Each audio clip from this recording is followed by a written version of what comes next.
I feel like no one can compete with you at being yourself. So if there's a way for you to take pieces of you and put that into your product or service or marketing, I think that's just going to add value to your product that cannot be replicated anywhere.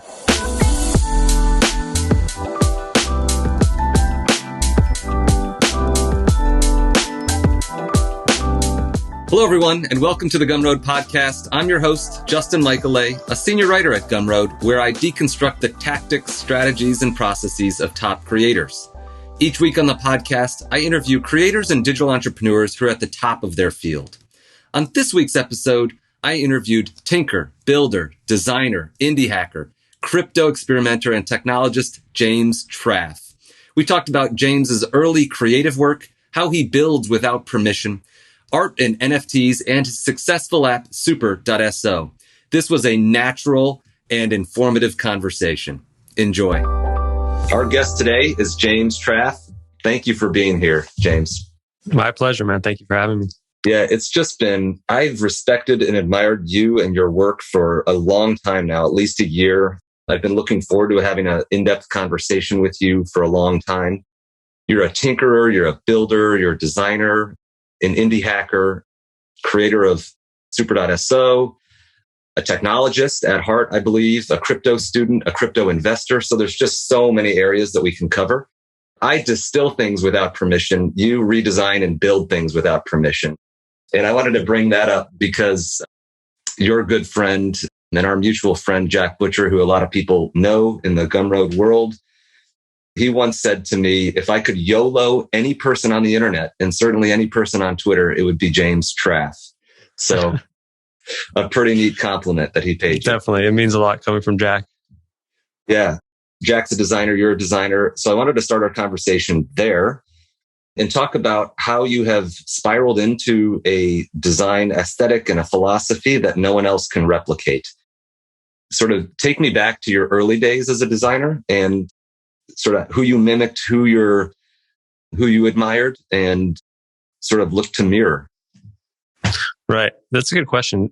I started back in, I think it was around 2013, 2014, started tinkering in design. I actually moved to Vancouver for a short graphic design program. It was about a year. So really, really intense. And that was more of the artsy type art. So like graphic design, a lot of people, we had a life drawing course where models came in, we actually had to draw them. And I was totally the opposite side of the spectrum of that. So I had some great artists in the class. And then meanwhile, I was just drawing stick drawings. So that wasn't for me, but I'm glad I did it because it sort of introduced me to the world of graphic design. There were some technical classes, and that's the sort of route that I decided to stick with. Yeah. So completely autodidactic, self-taught? Yeah, more or less. I mean, I went from the graphic design area to the web development, and that was more or less self-taught. And that got me into the whole world of UI design and UX and thinking about the experience of the customer versus just throwing some shapes on the screen. And yeah, went from there. What were some of your first projects that you experimented with? Give me a sense of concretely how you started to put this into practice. Yeah, well, interestingly enough, I think this ties into the whole icon story that we'll talk about later on. But one of the first ways that I started tinkering was through customizing my iOS home screen. So back in the day when jailbreaking was a thing, I used to sort of create some wallpapers and icons for my phone. And I had no idea what I was doing. So I basically just downloaded other people's icon sets and just replaced the imagery with my own. And then re-uploaded that to the Cydia store. And that's how I sort of made my first few dollars online. So it was a lot of just coming from things that I wanted to customize myself, seeing apps and websites that I just wanted to exist that didn't exist. I used to create a lot of wallpaper websites and just tiny little projects, mostly for myself. And that's how I sort of learned the majority of what I know today. What were the sort of the tools of the trade that you were using back then? Give me a sense of which software products were you using? Yeah. So on the design end, it was all Illustrator for me, Adobe Illustrator, and a bit of Photoshop. I also tinkered with like photo editing, so I used a bit of Lightroom as well. And then for actually building out the websites, it was just pure code. It was just like VS Code. There was no really like Webflow wasn't a thing. I did tinker in like Squarespace and stuff back in the day, but it was mostly just I love the idea of like learning and creating something truly from scratch. So starting from really like the idea and the concept in my notes app to throwing shapes on a screen in Illustrator and then bringing that to life with code that I wrote. It was like something, even if like the end result was something super tiny, there's something special about seeing an idea come to fruition all from something that just came from scratch every step of the way. Yeah, let me ask you another question. You're making me think because I've interviewed a fair number of artists at this point, and a lot of them, or at least one of them, told me something that was memorable. And he said, basically, I can't express myself as well in writing as I would like to, or I just don't prefer that. The way I like to communicate is visually. And sometimes I get stuck if I'm just trying to put words to paper, but other times I can express emotions or some sort of sentiment through my design. And it seems like you're a photographer as well. You've got this great Instagram presence and it's got a very unique style to it. So just reflect on that for us. Yeah, I think I had a call with someone the other day and they were asking me about gradients as a trend. And they were asking me like, do you think that gradients will live on as a trend? And I told them, and it sort of just came to me. I'm not sure how it came, but I was thinking about how like within nature, when you see a sunset, you're looking at a gradient. When you're looking at the ocean, you're looking at a gradient from dark to light, and I think anything that exists within nature, it's never going to sort of, it's always going to remain. It's not a trend, but it's something that's everlasting. And I think that's where I get a lot of my inspiration, even subconsciously. Like if you ask me to regurgitate and tell you like what really inspires me, it's sort of hard to say, but I think nature is subconsciously a big part of that. Well, okay. Here's a fun one. What do you think of skeuomorphism? Yeah, that was an interesting one. Definitely a trend, not like gradients, but it's definitely a fun one. I mean, I had a lot of fun with it. Our first website for Super was all based off Neumorphism, which is sort of like it's like an add-on to Skeuomorphism, which those are actually two different things. But it was a lot of fun to do. It looked like realistic lighting and shadows on screen. So it was definitely fun. Yeah. It wasn't the best for accessibility. So we just moved on from that. But overall it got us pretty far. Yeah, I think that cost Scott Forstall his job at Apple at some point. So we talked sort of abstractly about your early design work, but tell us about Spoil and some of the early jobs that you had, and maybe just projects that you worked on, and sort of take us chronologically to Super. Yeah. So when I first got out of that short design program, I got a job almost immediately at a graphic design firm. And they were mostly doing packaging work, but it was work for like Fortune 500 companies. So I had the opportunity to sort of redesign packaging for Gillette and a lot of these like higher up brands. So although it was sort of fun to see some of my packaging work like end up on some shelves, it was something that I had absolutely no interest in. And it's also, I feel like I very quickly realized that I was sort of working. I mean, this goes towards working for anyone or having a job in general, but I feel like in life you can either, build your own vision of reality or help someone else build theirs. And I feel like as a small team, that's exactly what I was doing. I was really like contributing to someone else's vision or dream. And that just, I guess, didn't sit well with me. And I also just didn't really enjoy the work I was doing. And so that's when I started to look for other opportunities. And that's when I found a couple of guys based out of Montreal, and they were working on a mobile app. It was called Airborne, actually. And it was basically an app that helps others, curates guides for within the city. So travel guides and things like that. And then we got really close. It was four of us. We were four founders, and we experimented one weekend with this crazy idea we had, which was, I'm not even sure where the idea came from, but if you could send someone an anonymous gift, you don't know what it is, you have no idea really anything. All you know is who you're sending it to and how much you're spending, and it would show up on their doorstep like a day or two later. And we set up a pre-launch website, took care of everything by hand again, just like creating a brand from scratch and launching a pre-launch website, collecting payments all throughout the weekend. And then Monday we launched it, and we ended up making more money and got more traction with that than we had previously for the last like 6 months working on Airborne. So, and that ended up being called Spoil. And that's what sort of kickstarted, I guess, my entrepreneurial career, got us into Y Combinator. I think to date, we were still probably one of the earliest companies that have ever gotten in. I think we were only a few weeks old by the time we actually applied. So that was cool. Wow. Tell me about that experience. Did you apply for Y Combinator with Super? I don't think you did. No, not with Super. You haven't taken a dime of outside capital in Super. That's correct. Yeah. Yeah. So that's interesting as well, because Spoil was really like the traditional startup route. So like we got capital from Y Combinator, and then we ended up raising another separate seed round with some angel investors. And then we ran that out of San Francisco for about like almost 3 years, I think it was.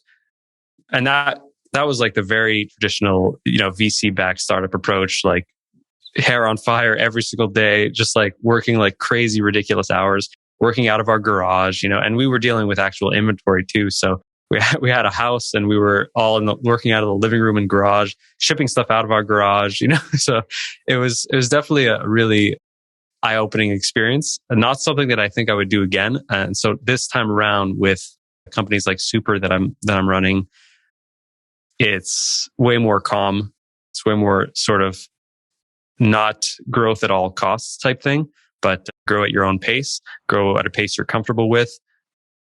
And yeah, it's been working great. And I've been peaceful, I guess, in comparison. Yeah. Super is just super, truly. And it's just so gorgeous. It's hard to convey in words, but let me get to the origin story of it and just quote you back to yourself. Look for edge cases in already existing products. If people are using it in ways it wasn't intended for, it would likely work better on its own. That's where you need to start. So just give us this sense of that edge case that you noticed that you wanted to sort of pull on. Yeah, I was a heavy Notion user. I discovered Notion, I think, I was still pretty new to it. I think I was only using it for about 6 months, but I was using it at that point for everything, personal and work related, from like tasks to notes to documentation, anything. And at one point I wanted to share, I was basically writing a blog post, and all of my notes happen within Notion naturally. And so I was thinking, I think at the time, my website was just coded in like straight HTML, CSS, and some JavaScript. And I was like, if I could just write this post in Notion and have it publish automatically without the idea of like porting it over, make sure formatting works properly, make sure it looks how I want it to look. It seemed like there were like a few extra steps involved versus just sharing ideas that I was writing directly on the page.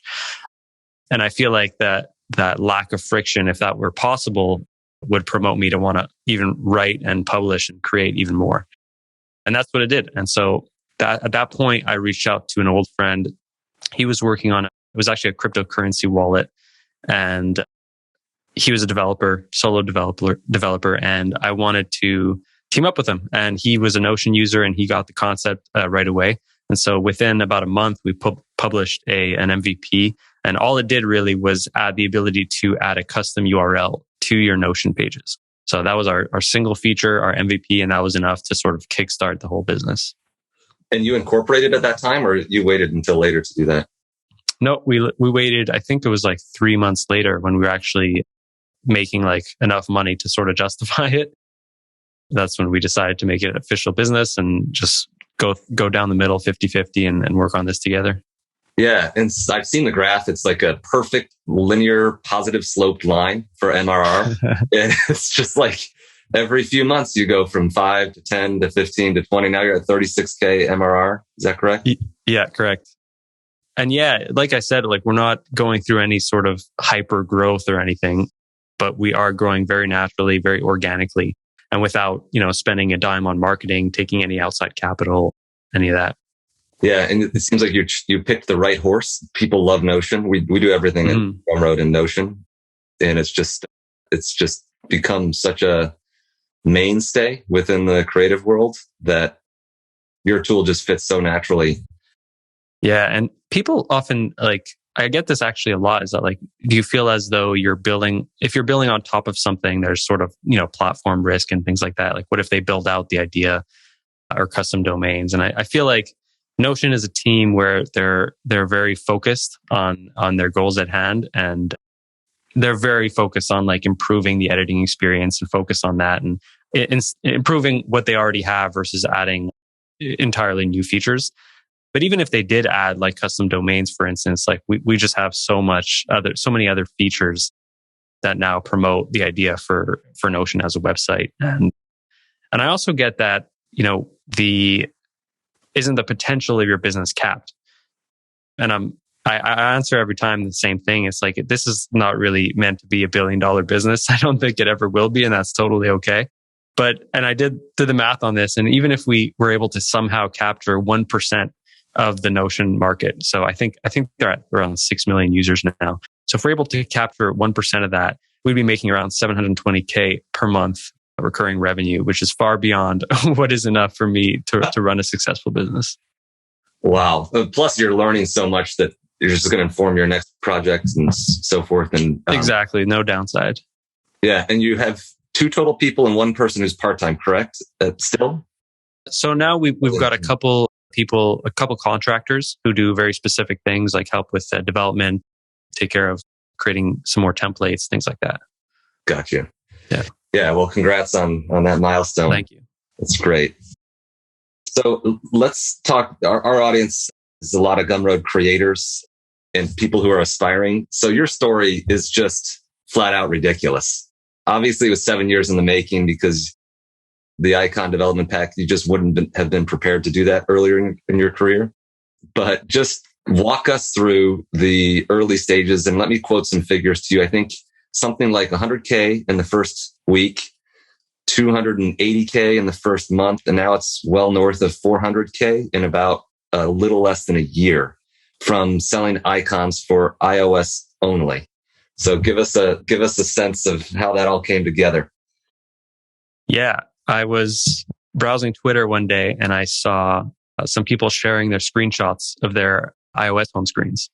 And this wasn't something that was new to me, but it was something that was new at the moment. I was like, why all of a sudden?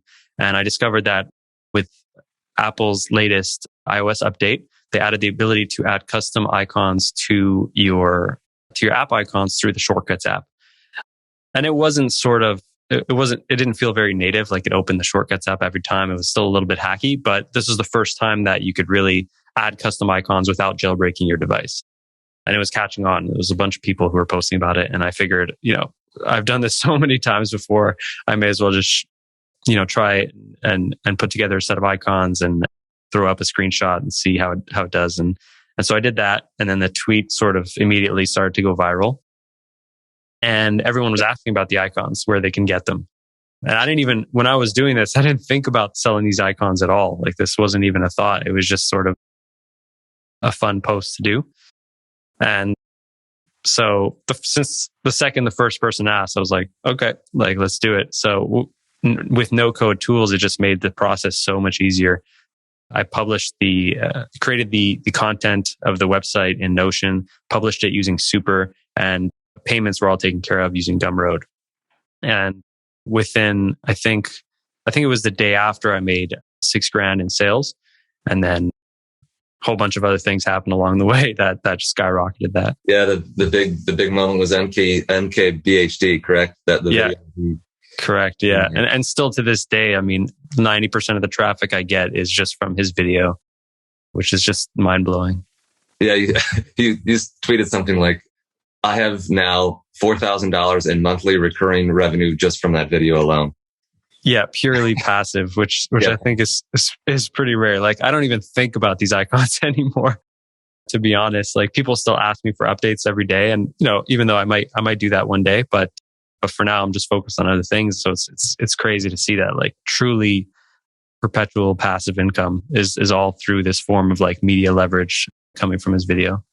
Yeah, I feel like there's an additional key lesson, which is just speed and timing. The fact that you caught that moment where everyone was trying to update, it's basically you did it. So I looked at the timeline this morning and I was like stunned.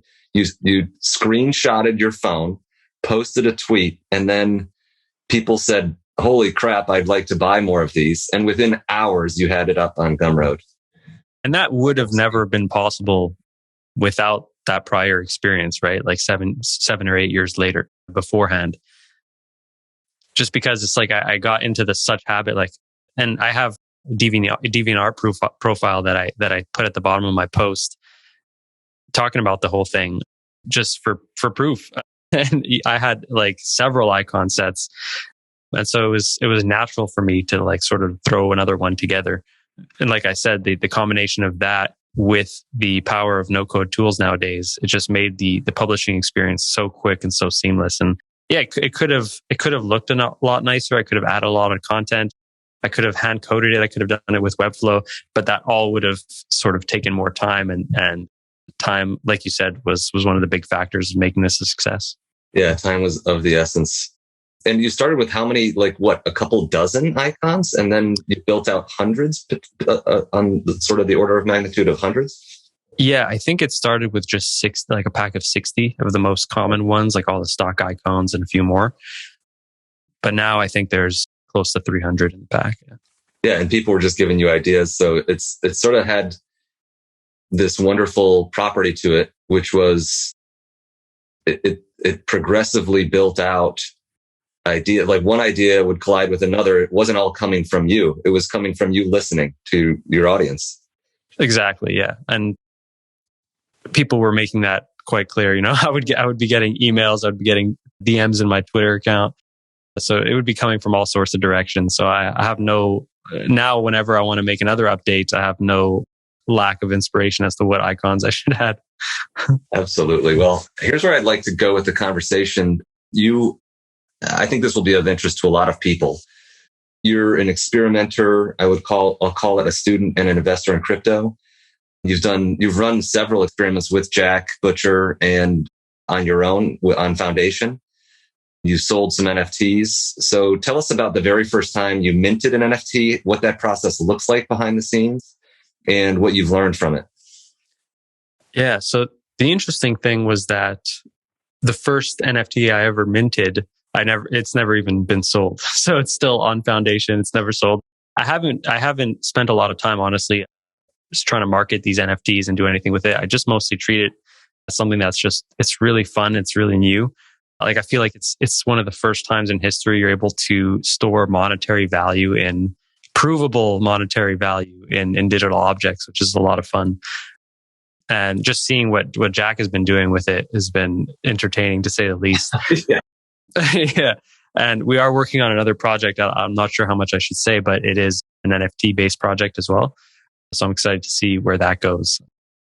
Yeah. Well, why don't you talk about the booster packs that you made? By the way, in the show notes, I'm going to put that unbelievable time-lapse video that I always rave about, where you partnered with him, screen shared, maybe video captured the process on his end and on your end, sped it up. And the amount of the rate at which you're creating in that video is far in excess of what a lot of people are capable of. But just describe briefly what the booster packs were.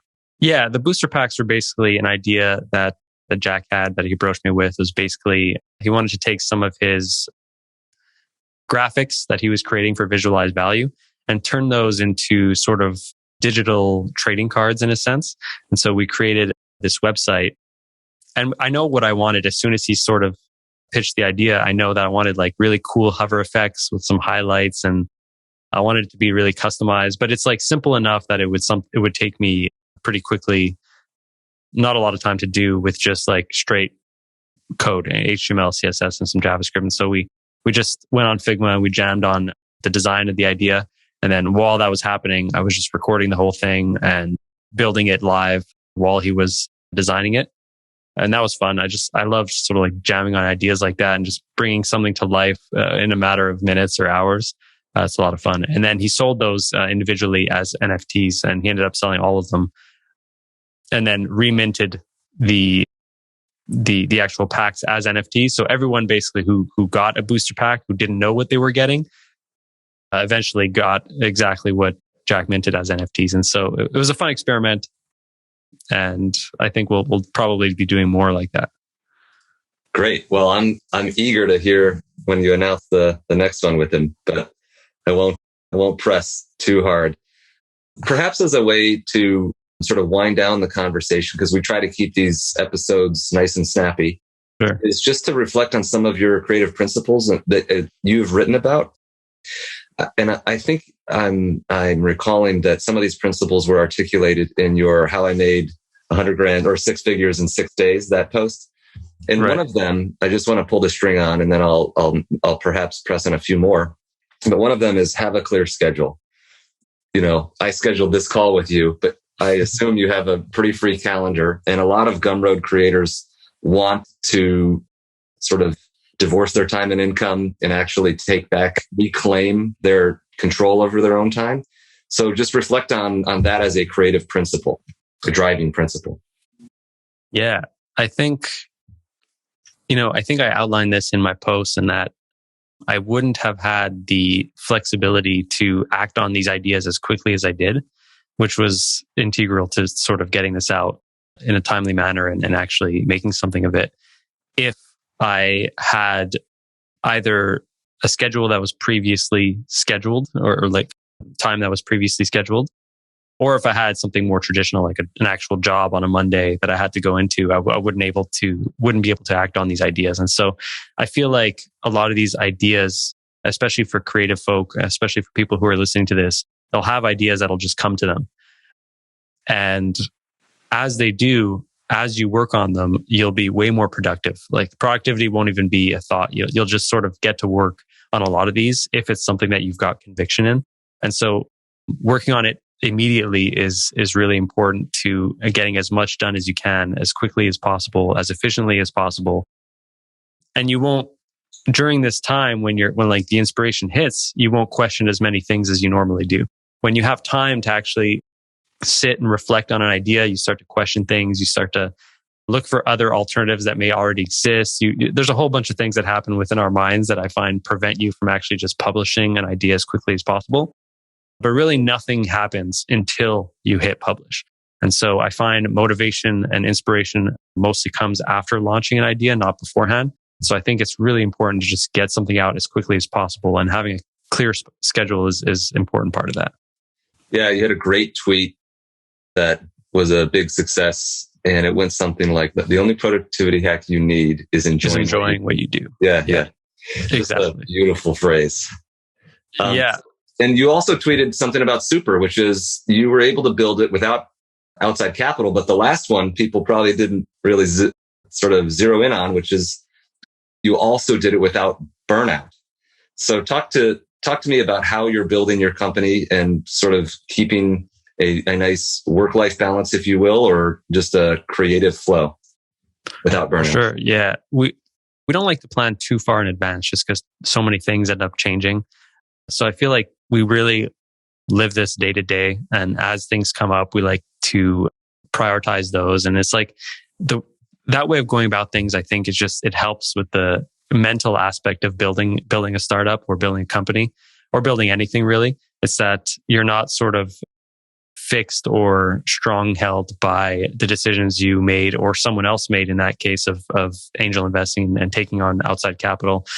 That's one of the problems we had with Spoil, is that we actually started to listen to our investors too much. And it sort of like took us away from the core concept of what we were trying to build and why we were trying to build it. I feel like you're the only person that really knows the vision of what you want to build and the mission and how to get there. And of course, you can take in as much information from anywhere as you'd like, but really internalize only the stuff that really sits within you.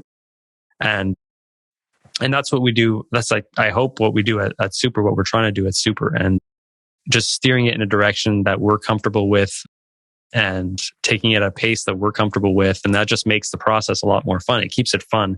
It doesn't feel like a job because of that. And I think that's what keeps us productive and keeps us putting work out every single day. And just, yeah, it makes it just like a fun experience. Yeah, I previously have interviewed Steph Smith, another successful creator for the podcast. And she said in a different conversation that I distilled something interesting about feedback. And this will be my last question and just have you reflect on it. She said, often people try to get feedback way too early in the creative process. What you need is for your thing that you're building to be concrete and to have an established point of view so that it represents itself well before you ask for feedback. Because if you ask before that point, you'll confuse yourself and muddy the waters about what you're actually trying to build. Because the person who's giving you feedback is grasping at straws because the product doesn't have this established point of view. I assume you subscribe to that philosophy. That's absolutely true. I think that's a great point. And I think one thing that almost solves for that almost entirely is building something for yourself versus building something for a problem that you may or may not know exists.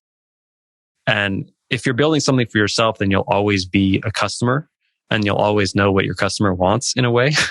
Obviously, I'm not saying this to supplement not talking to your customers, but I am saying is that if you build, and this is the same problem we had with Spoil, going back to it again, is that we were building something for a problem that we thought maybe existed. And although we did start to see that it was a problem towards the end, we were really never our own customers. And that created a whole bunch of confusion that made sure our mission and how we were getting there was not perfectly accurate. Like we may have been spending time on things that we weren't sure we should be spending time on. Versus now with Super, this is something that I do use myself quite often. And so when I feel like a feature is missing or when I feel like the user experience is lacking in a certain direction, I know that because of my own instincts and not because I have to sort of like demand my customers or ask my customers for it. And I think that says a lot. And going back to Steph's point, I think that's exactly right. And I think an important part of that is to absorb anything that you find that's useful, discard anything that isn't. And it's really important to add what's uniquely yours. I'm going to press you on that. What do you mean by uniquely yours? Because you also said make design your advantage. Are those two thoughts related? I don't think so. I think turning a design to your advantage or using it to your advantage is just a way to make sure that whatever it is that you're offering is clear cut and it's shown in a way that's like without fluff and it's shown the way that's like clear and concise and that gets the value of your product or service across in a way that doesn't confuse people versus adding what's uniquely yours. I feel like no one can compete with you at being yourself. So if there's a way for you to take pieces of you and put that into your product or service or marketing, I think that's just going to add value to your product that cannot be replicated anywhere. Well, what a wonderful concept to end on. Thank you for your time, James. Just a terrific conversation. Learning so much from just watching your process of building. And I'll put everything that we talked about in the show notes for folks to find your work. That's great. Thank you so much, Justin. Absolutely. Talk soon. Cool.